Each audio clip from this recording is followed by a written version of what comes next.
Good morning children. आज हम कुछ एग्जांपल्स देखेंगे जो properties of division of integers पर आधारित है। आपने देखा कि दो इंटीजर का अगर हम डिवीजन करेंगे तो इंटीजर ही आएगा, ऐसा जरूरी नहीं है। उसी प्रकार डिवीजन जो है, इंटीजर्स का डिवीजन वो कम्यूटेटिव भी नहीं होता है, वो एसोसिएटिव भी नहीं होता। अब यहां एक एग्जांपल दिया हुआ है, हम इस एग्जांपल को रीड करेंगे, समझने की कोशिश करेंगे और सॉल्व करेंगे। In a test 5 marks are given for every correct answer. एक टेस्ट में प्रत्येक करेक्ट आंसर के लिए 5 मार्क्स दिए जाते हैं, इसीलिए वो प्लस साइन से दिखाया गया है। And -2 marks are given for every incorrect answer. और जो आंसर इनकरेक्ट है, गलत है, रॉन्ग है, उस आंसर के लिए 2 मार्क्स कम किए जाते हैं, इसलिए निगेटिव साइन से दिखाया गया है। अब राधिका के लिए क्वेश्चन है, Radhika answered all the questions and scored 30 marks. Radhika ने सभी प्रश्नों का उत्तर दिया हुआ है और उसे कुल 30 मार्क्स मिले हैं। दो सी गॉट 10 करेक्ट आंसर्स। अब कितने क्वेश्चंस का आंसर राधिका ने दिया वो हमें पता नहीं है, लेकिन जितने भी क्वेश्चन का आंसर दिया है उसमें से 10 क्वेश्चन जो है वो करेक्ट है। फिर जय also answered all the questions. जय ने भी सभी क्वेश्चन का आंसर दिया हुआ है एंड स्कोर्ड -12 मार्क्स, और उसको नेगेटिव 12 मार्क्स मिले हैं, दो ही गॉट 4 करेक्ट आंसर। उसके कितने करेक्ट आंसर है? 4 प्रश्नों का उत्तर उसने सही दिया है। How many incorrect answer had they attempted? तो राधिका और जय ने कितने इनकरेक्ट आंसर, कितने क्वेश्चन का आंसर इनकरेक्ट दिया, गलत दिया, ये हमें इस एग्जांपल में निकालना है। पहले तो हम राधिका के लिए बात करेंगे। सो फॉर राधिका पहले तो हमें देखना है कि +5 मार्क्स जो है वो है प्रत्येक करेक्ट आंसर के लिए। So marks given for correct answer equal to 5। Mark given for every correct answer, हम ऐसा लिखेंगे, एवरी करेक्ट आंसर, प्रत्येक करेक्ट आंसर के लिए कितने मार्क्स है? 5 मार्क्स है। अब Radhika she got 10 correct answer. So Radhika 10 correct answer के लिए कितने मार्क्स मिले? So marks obtained for 10 correct answers.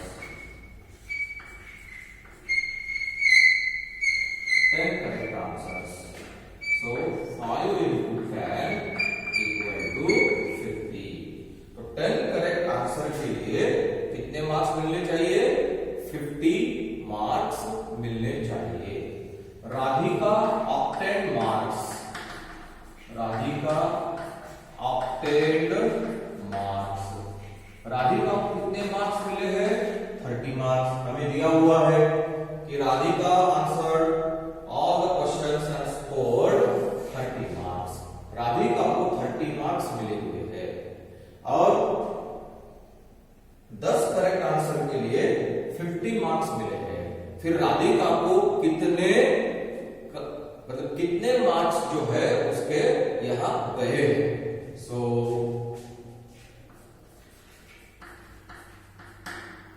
Radhika marks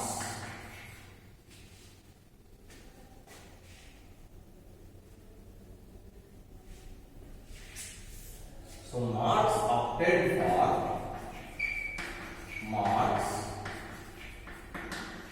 obtained for incorrect answer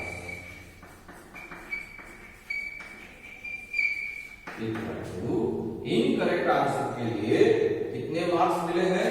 तो हम क्या करेंगे, इस प्रकार लिखेंगे तो ये आ जाएंगे -20 मार्क्स है। Marks obtained for incorrect answer. फिर से एक बार देखेंगे, प्रत्येक करेक्ट आंसर के लिए 5 मार्क है। राधिका ने जो है 10 करेक्ट आंसर दिए हैं, तो marks obtained for 10 correct answer 50 हो जाएंगे। लेकिन राधिका को मार्क्स कितने मिले हैं? 30 मार्क्स मिले हैं। मिलने कितने चाहिए थे? 50, लेकिन मिले कितने? 30। मतलब कितने मार्क्स कम मिले हैं? तो हमने 50 में से 30 गए, 20 आते हैं। लेकिन ये क्या है? कम मार्क्स मिले हैं, मतलब इतने मार्क्स गए हैं, इसीलिए हमने उसको 30 में से 50 को माइनस किया और निगेटिव साइन लगाया। निगेटिव साइन का मतलब है -20 जो है मार्क्स है, राधिका को कम मिले हैं। अब marks given for incorrect answer, each incorrect answer, प्रत्येक इनकरेक्ट आंसर के लिए, प्रत्येक इनकरेक्ट आंसर के लिए कितने मार्क्स कम मिलना है? कितने मार्क्स कटना है? -2 मार्क्स। तो प्रत्येक इनकरेक्ट आंसर के लिए 2 मार्क्स कम हो जाते हैं, मतलब -2 मार्क्स हमने निगेटिव साइन से उसको दर्शाया है। और टोटल मार्क्स कितने कम हुए हैं? -20 मार्क्स। सो हम यहां लिखेंगे टोटल इनकरेक्ट क्वेश्चन, या जो भी क्वेश्चन हमें पूछा हुआ है, how many incorrect answers had been attempted. So total incorrect answers Radhika attempted, Radhika attempted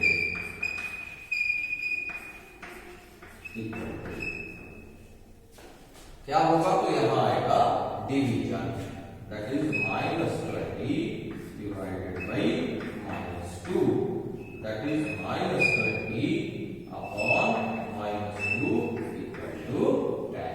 इसका मतलब है राधिका ने 10 क्वेश्चन का जो आंसर है वो गलत दिया है। फिर से हम देखेंगे, प्रत्येक करेक्ट आंसर के लिए 5 मार्क है। राधिका ने 10 करेक्ट आंसर्स दिए हैं, मतलब राधिका को 50 मार्क्स मिलने चाहिए, मतलब 50 मार्क्स मिलने चाहिए थे, लेकिन राधिका को 30 मार्क्स मिले हैं। इसका मतलब है कि राधिका को कितने मार्क्स कम मिले हैं? 20 मार्क्स कम मिले हैं, मतलब उसके कट गए, क्योंकि कुछ सवालों के जवाब जो है वो इनकरेक्ट है, इसलिए हमने माइनस साइन लगाया, मतलब उसको 20 मार्क्स कम है, तो निगेटिव 20 या -20 बोलेंगे। फिर marks given for each incorrect answer, प्रत्येक गलत आंसर के लिए कितने मार्क्स कम होने वाले हैं? 2 मार्क्स कम होने वाले हैं, इसलिए -2 से हमने उसको दिखाया। और टोटल कितने मार्क्स कम हुए हैं? 20 मार्क्स कम हुए हैं। सो टोटल इनकरेक्ट आंसर्स कितने हुए? तो हमें दोनों का क्या करना पड़ेगा? डिवीजन करना पड़ेगा, मतलब टोटल मार्क्स जो कम हुए हैं upon marks deducted for each incorrect answer, और वो आता है 10। इसका मतलब है कि total incorrect answer Radhika attempted, Radhika ने टोटल कितने इनकरेक्ट क्वेश्चन, इनकरेक्ट आंसर्स दिए हैं, गलत आंसर्स दिए हैं? 10 क्वेश्चन के आंसर्स गलत दिए हैं, ये राधिका के लिए। अभी यही सेंटेंस जो है हम यूज करने वाले हैं जय के लिए, इसलिए ये पूरे जो सेंटेंसेस है हम इस प्रकार ही रहेंगे और फिर लिखेंगे फॉर जय। अब जय के लिए क्या है? For Jai. So marks given for every correct answer, condition तो वही है, 5 है। देन मार्क्स ऑब्टेन्ड फॉर, अब देखो जय ने कितने क्वेश्चन के आंसर्स करेक्ट दिए हैं? 4 आंसर्स करेक्ट दिए हैं, मतलब 4 क्वेश्चन के आंसर करेक्ट दिए हैं। So mark obtained for 4 correct answers, that is 4 into 5 equal to कितना आएगा? 20।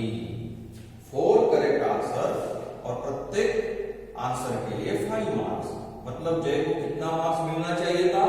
20 मार्क्स जय को मिलने चाहिए थे। लेकिन जय को कितने मार्क्स मिले हैं?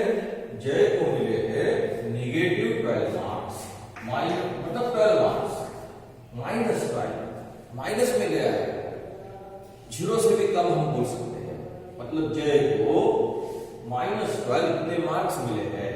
So marks obtained for incorrect answer, तो जो मार्क्स मिले हैं उसमें से हम कितने -20 को माइनस कर देंगे तो हमें मिलेगा -32, मतलब जय को marks obtained for incorrect answers -32 marks, मतलब इनकरेक्ट आंसर के 32 मार्क्स हो गए, वो तो हमने नेगेटिव साइन से दिखाया है। और marks given for incorrect answer कितना है? -2 है। प्रत्येक इनकरेक्ट आंसर के लिए 2 मार्क्स डिडक्ट होना है। और जय के टोटल कितने मार्क्स कम हुए हैं? 32 मार्क्स कम हुए हैं, ऐसा हम बोलेंगे। सो टोटल इनकरेक्ट आंसर अब किसके बारे में चल रहा है?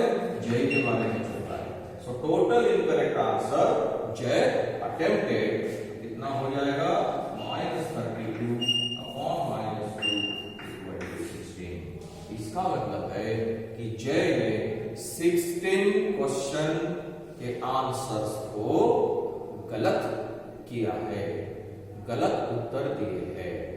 तो इस प्रकार आप इसमें एडिशन या सबट्रैक्शन या डिवीजन ये सभी क्रियाएं जो है वो कर सकते हैं। क्वेश्चन को ठीक से पहले पढ़ना है। जो स्टेटमेंट्स है, बहुत सारे बच्चों को स्टेटमेंट लिखने में दिक्कत आती है, तो थोड़ा स्टेटमेंट के बारे में भी ध्यान रखना है कि किस प्रकार हम स्टेटमेंट लिख सकते हैं, कि जरूरी नहीं ऐसा ही हो, लेकिन इस प्रकार लिखे कि उसका मीनिंग बहुत क्लियर हो।